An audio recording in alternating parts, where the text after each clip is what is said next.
بسم اللہ الرحمن الرحیم۔ غزوہ احد کا ذکر ہو رہا تھا جو 15 شوال سن 3 ہجری کو جبل احد کے دامن میں ہوا۔ جنگ کا آغاز حضرت علی کرم اللہ وجہہ اور مشرکین کے علم بردار طلحہ بن عثمان کے دو بدو مقابلے سے ہوا۔ حضرت علی نے اس کا کام فوراً تمام کر دیا۔ اس کے بعد باقاعدہ لڑائی شروع ہو گئی۔ مسلمان بہت بے جگری سے لڑے اور شوق شہادت سے سرشار ہو گئے۔ تاریخ نے شیر خدا حضرت حمزہ بن عبد المطلب کی بے خوفی اور شجاعت کو ہمیشہ کے لیے محفوظ کر دیا۔ وہ جدھر سے گزر جاتے دشمنوں کی صفیں الٹتے تھے۔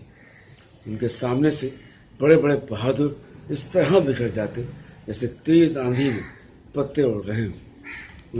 ان سے دو بدو مقابلے کی تاب تو کسی میں نہ تھی، چنانچہ ان سے چھپ کر ان پر وار کیا گیا۔ جبیر بن مطعم کے غلام وحشی بن حرب جو نیزہ بازی کا ماہر تھا، اور جبیر بن مطعم نے کہا تھا کہ اگر تو نے میرے چچا کے انتقام کے طور پر حضرت حمزہ کو شہید کر دیا تو میں تجھے آزاد کر دوں گا۔ چنانچہ اس نے چھپ کر ان پر وار کیا۔ نیزہ ان کی ناف کے نیچے لگا اور آر پار ہو گیا۔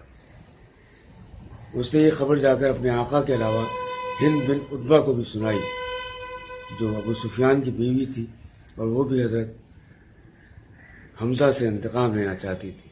وہ دوڑ کر آئی اور افسوس کہ ان کی لاش کا مسئلہ کیا اور ان کا کلیجہ نکال کر چبانے کی کوشش کی۔ اس نے اپنے قیمتی کپڑے اور زیورات اتار کر وحشی کو دے دیے اور مکہ جا کر مزید دینے کا وعدہ کیا۔ اس نے غزوہ بدر میں اپنے باپ، چچا اور بھائی کے قتل کا انتقام لینے کی ناپاک جسارت کی تھی۔ وما علینا الا البلاغ۔